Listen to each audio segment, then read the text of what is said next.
Hello and welcome to Morning Coffee with the Zahn Academy. I'm Deanna, and today I want to talk to you about reading and how, if you want your kids to read more classic novels, or reading in general, but particularly if you want them to read more classic novels, what you can do to help them and introduce them if they're not interested, if they would only rather be playing video games or reading comic books or graphic novels, or even just reading, contemporary books, but you want them to read the same things you did so you can have that shared experience. Well, there are some things that you can do, and we will talk about that this morning. One of the first things you can do is introduce the graphic novel. There are tons of graphic novels. There's Treasure Island, Last of the Mohicans, Picture of Dorian Gray, and all of these novels are available. Some of them you can get used on Amazon pretty inexpensively, but you can look for your favorite classic and see if there's a graphic novel that's been written. So that is a really good way to start to introduce them.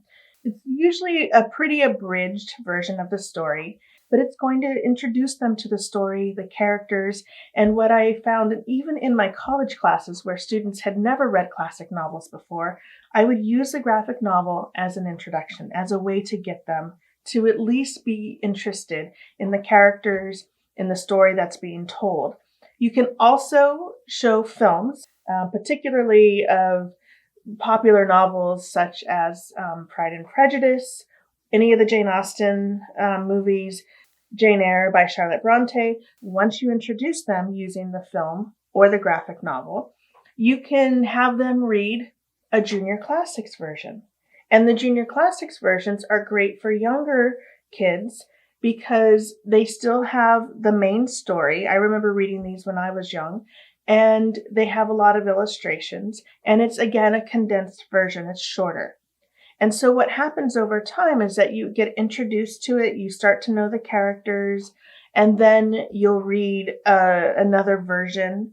So you could even start with the film, go to the graphic novel, and then go to the junior classics or an abridged version of the novel or an illustrated version of the novel. And then you can get them to where they're reading the original novel. And so that is really helpful. It's a really good progression. And once they are reading the actual novel, you can provide some fun exercises. Now, it doesn't have to be formal writing, although you can do that, but you can have discussions with them of how things are different.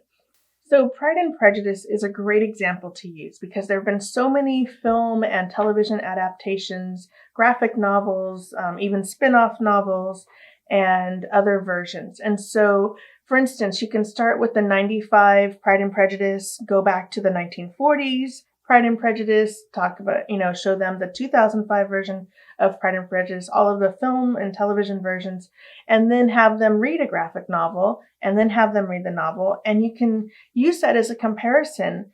Look at what was talked about in the film, what was, put in from the novel, what was left out. And that really actually gives us an indication of what was important in the culture at that time. So the decisions that are made usually are reflective of the main issues going on in the culture. For instance, the 1940s version may not have emphasized so much this idea of marriage and women's roles and things like that, whereas the later versions might have, because it's more prevalent in the culture. And so that's a really good exercise that you can do. It doesn't have to be formal, written down, but at least have these discussions. And again, it's a great gateway into the great books, using these other versions to lead them to reading the actual novel. Another thing to think about is that not all adaptations are good, which I guess you could say would be a downside, but I actually see that as a teaching moment. So I'll use Pride and Prejudice again because it's just kind of low-hanging fruit. But the 2005 version isn't the truest to the novel. And so when I was teaching in the classroom, I would show that film, and then I would have the students read the novel, and their assignment was to talk about how the film got it wrong and to write an essay about how they misinterpreted not only the novel, but even some of the choices in scenery and things like that that were made weren't actually true to Jane Austen's intention.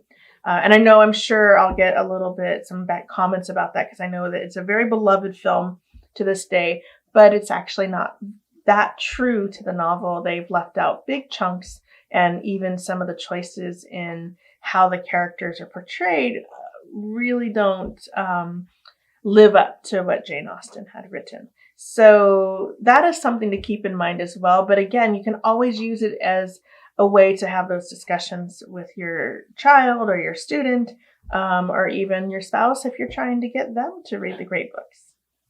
It's amazing to spark interest in kids with all of these great works by just kind of dangling a little bit of a carrot. Hey, do you like graphic novels? Why don't you read this one? And so just having that gateway into these great books, I can't recommend enough. Whatever you can do, encouraging them to read, and then ultimately that will develop their curiosity about the actual works. One of the aspects of being a classic is that it's timeless. And so the timelessness is what makes these so relevant to the human condition. And this is our heritage. This is the heritage of our culture, going all the way back to the ancient Greeks. So even the ancient Greeks have graphic novels. The Odyssey is a great example. It's a very long book. It's a poem, actually, but it's quite long, and it's an amazing story, an adventure story of Odysseus and all of these things that he goes through trying to get home. But if somebody's a little intimidated by reading it, start with a graphic novel. So I hope that you've enjoyed this. If you like what you're seeing, please subscribe, like, and share. We also are on other platforms of social media, and you can find that in the description below. And I'm off to work. Have a great day.